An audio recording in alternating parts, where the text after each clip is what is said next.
Jaime, ¿cómo estás? Bienvenido. Buen día de Dios. Un abrazo. Douglas, buen día de Dios. Muchas gracias por estar nuevamente este miércoles a las 10 de la mañana aquí presente. Gracias. ¿Cómo ves nuestro país después de 52 días de bloqueo?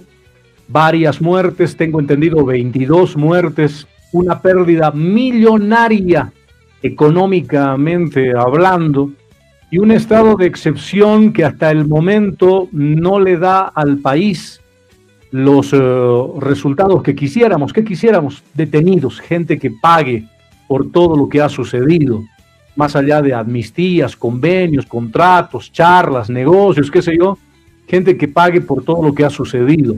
Y esperando incluso la detención del propio Evo Morales en esta coyuntura, en un estado de excepción. ¿Cuál es el criterio de Jaime Dunn? Está claro que este bloqueo de 52 días, los efectos económicos que ha tenido, el drama que ha significado para la sociedad boliviana, la destrucción masiva de la economía, no solo ahora en los 52 días, sino la destrucción futura que ha sembrado, porque el bloqueo sembra escasez para el futuro por los contratos y los mercados perdidos. Todo eso está clarísimo. Creo que ahora viene el gran desafío.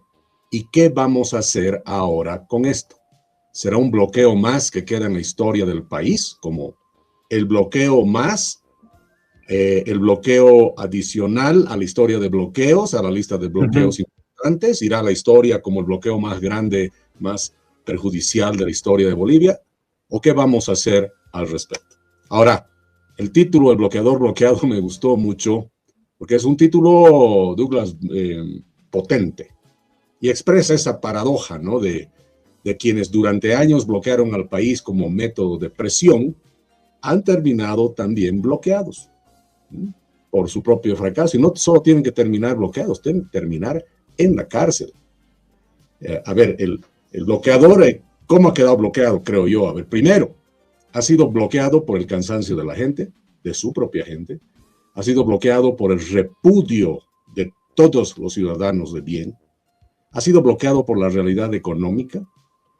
Ha sido bloqueado porque ellos mismos se han dado cuenta que para ganarse la vida hay que trabajar. Y ha sido bloqueado por una falta de legitimidad importante. Y por eso el bloqueó caminos, pero también bloqueó la legitimidad, ¿no es cierto?, de quienes usaron este método. Y no puede terminar ahí. Tiene que venir, obviamente, la justicia a decir esto ha causado daño, esto se cuantifica y tiene que haber resarcimiento. Porque si no hacemos eso, queda pues el bloqueo otra vez como una posibilidad de rearticularse más adelante. Entonces, por lo menos que el gran resultado del bloqueo sea que el mismo bloqueo quedará enterrado para siempre como método de protesta, como mecanismo de protesta, y nunca más vamos a permitir que eso suceda. Creo que si algo cambió en todo esto, es el tema de que el ciudadano de bien, el bloqueado que tiene derechos también, que somos tú, yo, todos, hemos empezado a entender que el bloqueo no defiende al pueblo, lo castiga. Y todo castigo injusto, no hecho con la ley, todo castigo hecho por terceros, con violencia, con destrucción de patrimonio, con destrucción de riqueza, se tiene que penalizar.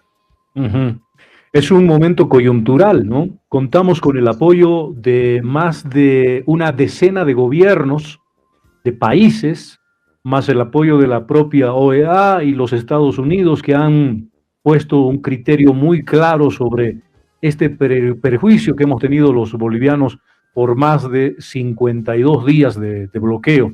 Rodrigo Paz Pereira, juntamente con diputados y asambleístas, senadores, obviamente, tendrán que analizar la posibilidad de una ley antibloqueo que le permita, obviamente, a la gente, qué sé yo, expresarse libremente, pero no delinquir con esta estrategia de paralizar el progreso de un país en las carreteras y en las ciudades de Bolivia.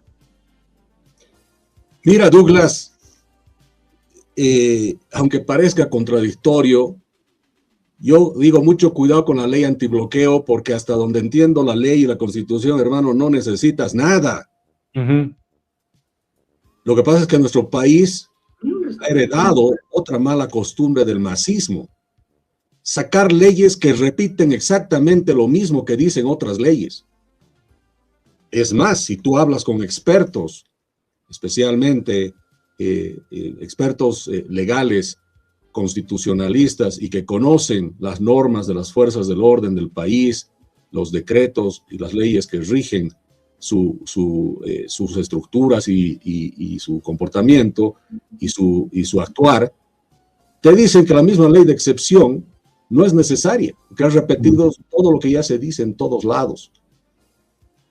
Si resulta que lamentablemente por esa mala costumbre hay que volver a repetir en una ley todo lo que se ha dicho antes, bueno, ok, pero también terminemos esa mala costumbre, porque parece que ahora para todo lo que queremos hacer ley, necesitamos ley, ¿no es cierto?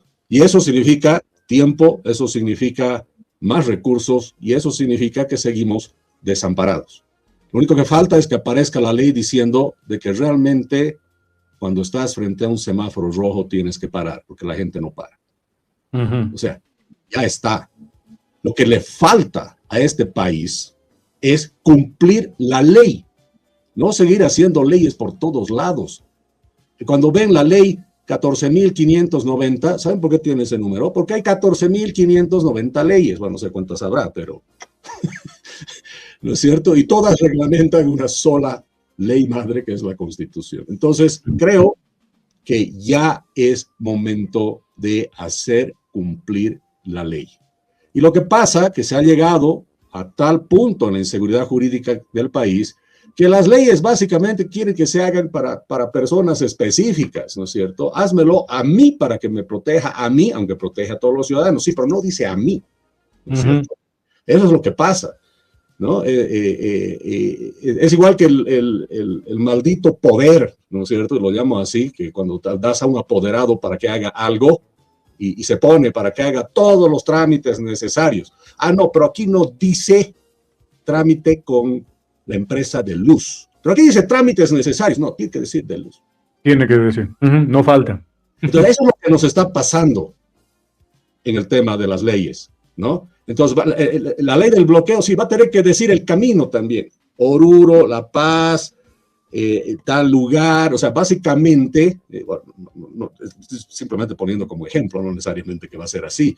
Pero ese es el otro problema que tenemos. Ya tenemos la ley.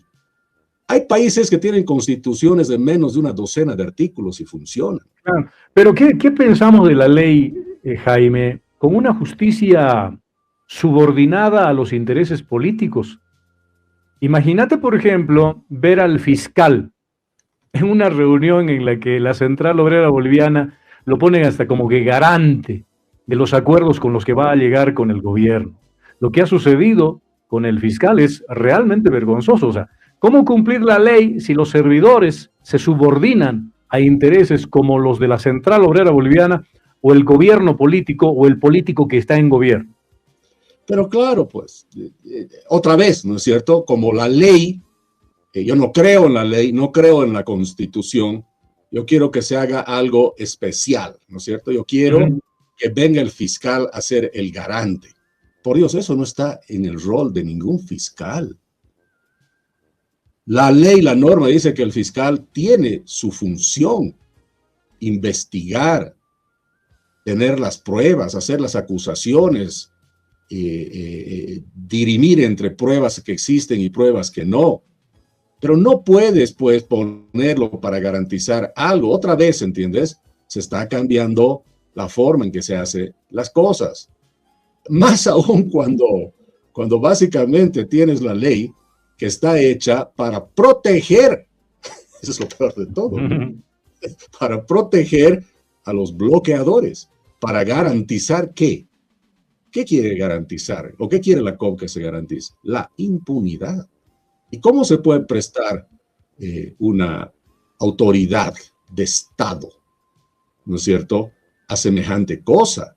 O sea, ni siquiera debería ser considerado como parte de una negociación o un acuerdo ese tipo de solicitud. Imposible. Otra vez aquí se demuestra, ¿no es cierto?, que lo que digo, o sea, que queda Bolivia una situación, para ponerlo de manera diplomática, una situación de institucionalidad siempre delicada, ¿no es cierto? Lo pongamos de esa manera, ¿no?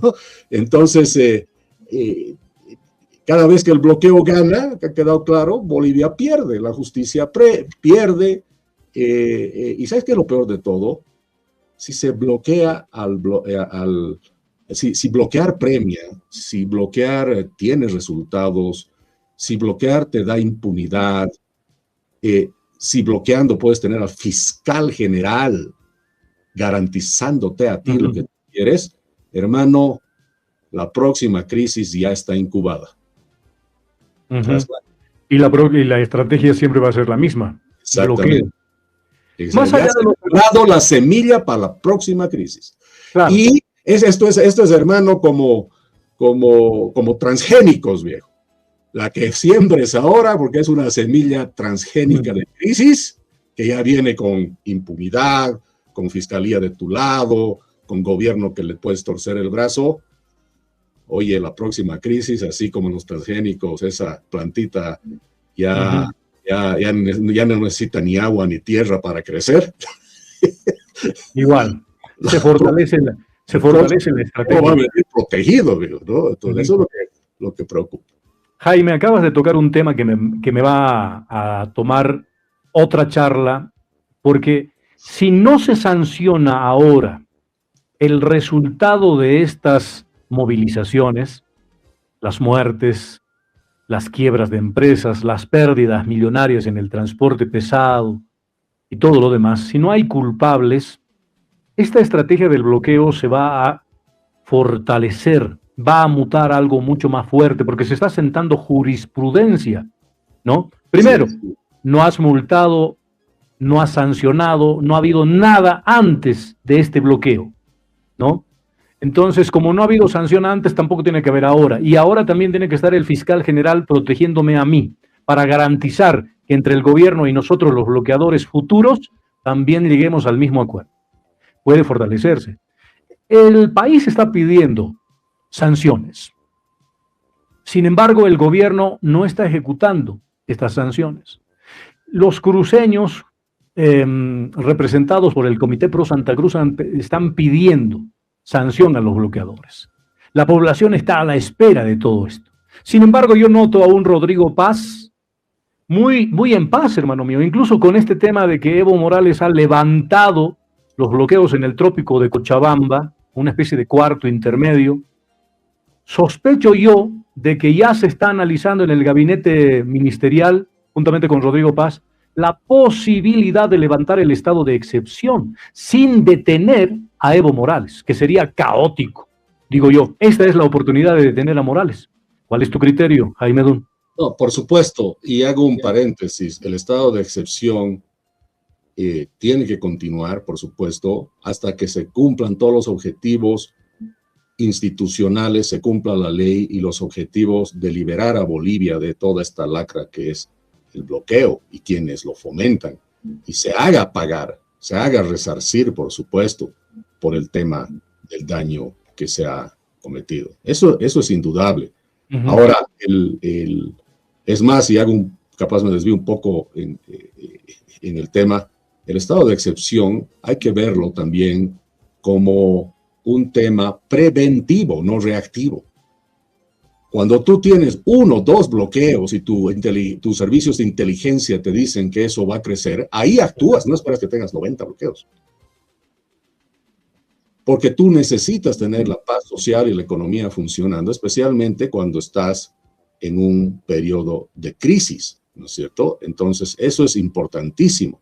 Ahora, el daño que ha causado este bloqueo, por eso no puede quedar impune. 3,000 millones de dólares. Por aquí, esta mañana me informaban en el Chapare, 8 millones, en el Chapare, 8 millones de dólares en exportaciones de plátano. O sea, eso significa una crisis total y absoluta en la producción de plátano en el Chapare. ¿Y quién va a resarcir eso?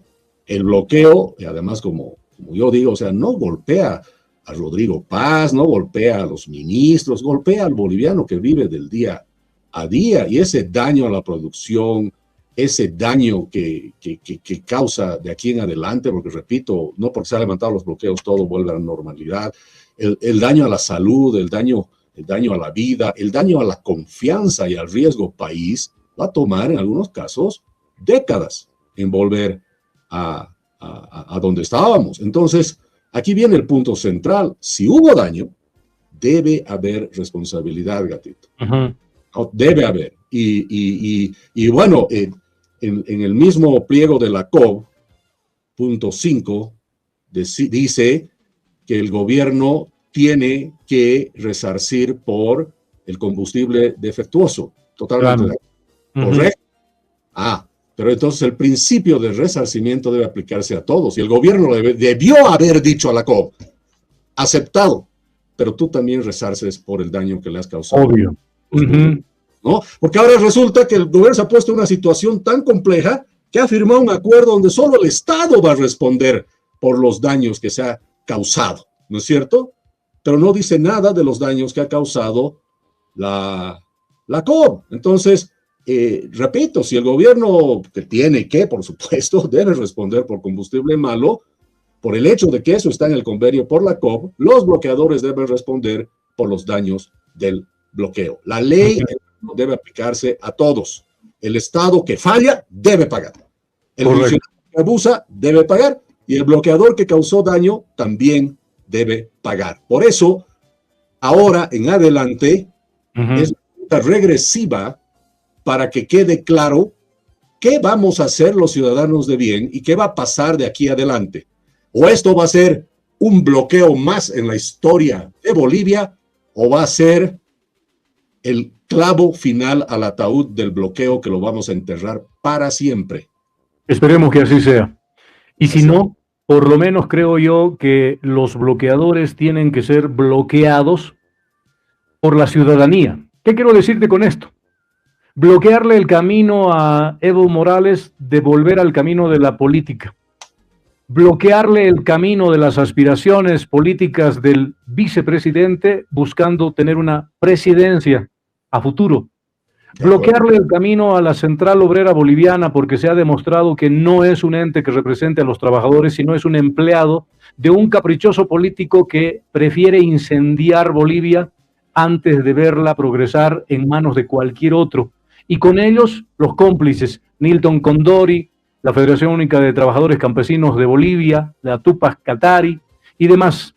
Bolivia tendría que bloquear los caminos y aspiraciones personales y políticas de estos individuos, o caso contrario, harían lo mismo que el gobierno no quiere hacer en este momento, hacer que paguen por sus delitos. Si Bolivia los vuelve a elegir o los vuelve a tomar en cuenta en un camino democrático político, es como si el gobierno les daría el permiso de seguir delinquiendo con la misma estrategia a estos sujetos que yo logro identificar como los principales gestores de este bloqueo de 52 días. Jaime Don.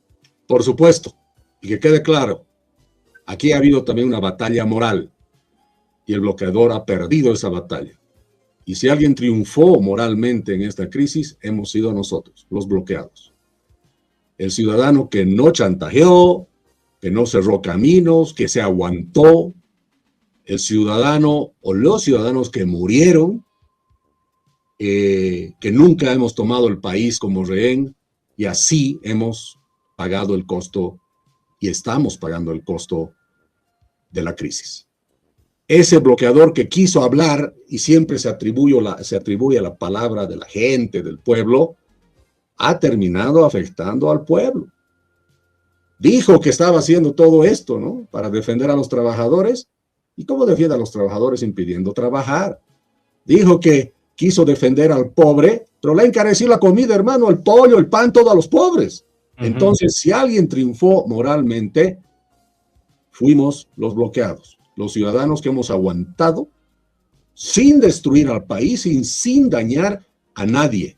Somos la mayoría silenciosa de Bolivia. Y como mayoría silenciosa, ojo, no significa que no tengamos derechos. Tenemos derechos. Y el primero es el no ser rehén de nadie. Y de ahí viene libertad para Bolivia, hermano. Porque rehenes hemos sido y seguimos siendo. Muy bien, coincides con el criterio del periodista Humberto Bacaflor. Este no es un triunfo de paz. Tampoco es un triunfo de la estrategia del cansancio. Es un triunfo de la ciudadanía que ha tenido que asumir esta lucha, no porque quieran a paz en el gobierno, sino porque no quieren a Morales retornando a gobernar Bolivia. El silencio de estos 52 días, el triunfo de estos 52 días es de la población. Y que Rodrigo Paz Pereira no capitule pensando de que es su estrategia la que ha ganado. No. Si Rodrigo Paz Pereira no sanciona al culpable de estos bloqueos por los delitos cometidos, podrá irse tranquilamente en el referéndum revocatorio democráticamente de cuando cumpla los 2 años y medio. Ese es un criterio que nace desde el buen día. ¿Cuál es el criterio de Jaime Dun? Me sumo a esas palabras. Repito e insisto, es un momento coyuntural, histórico, donde respondemos a la pregunta: ¿no hacemos nada como siempre o hacemos algo? Y no se trata de lo que va a hacer el gobierno, se trata de lo que vamos a hacer nosotros, los ciudadanos de a pie. En este bloqueo hay culpables por acción, como la COB y los sindicatos, y por omisión por las autoridades del gobierno. Entonces, es momento de que quede claro, tengamos la lista con nombres y apellidos de autoridades y de bloqueadores, porque no han sido fantasmas los que han causado este terror. Este terror ha sido causado por ciudadanos de carne y hueso que tienen que responder, y se pone a prueba la institucionalidad del país una vez más. ¿Quién gobierna Bolivia? ¿La Constitución, la ley o el bloqueo? Esa respuesta la tenemos que tener pronto. Muy bien. En el caso de un revocatorio, prontito nada más, si Rodrigo Paz no actúa conforme a ley, haciendo respetar la Constitución Política del Estado, ¿cómo va el proyecto de libertad para Bolivia, Jaime? El proyecto de libertad para Bolivia se forma cada minuto, todos los días, avanzamos con eso. Nuestra meta es ver al 2030 como no el fin de este esfuerzo, sino como el comienzo para el cambio de Bolivia, y vamos a estar listos para poder participar democráticamente. Hemos lanzado, te comento, nuestro QR de registro en el partido. Manténlo ahí para que podamos escanear el código QR. Hagan ustedes una captura de pantalla de repente, y con esa captura de pantalla escanean el código QR que dice: únete hoy, Alianza por la Libertad Santa Cruz de las Sierras. Ya tenemos esa captura, y pues adelante, por favor, Jaime, sigamos. Así es, aunque dice Santa Cruz es para toda Bolivia, lo que pasa es que estamos haciendo en cada departamento estas cartillas. Tengo el de Santa Cruz aquí a la mano. Y justamente porque creemos de que el cambio se tiene que hacer, no hay duda, pero no lo va a hacer alguien por nosotros, querido Douglas, lo tenemos que hacer nosotros. Así es como... Definitivamente. Bueno, esperemos de que eso avance, de que los libros ya estén en cada una de las ciudades, y de que tu proyecto, el proyecto de muchos bolivianos de cambiar la estructura, este nuevo ciclo político en el país, vaya precisamente a lograr eso que queremos todos: libertad para Bolivia.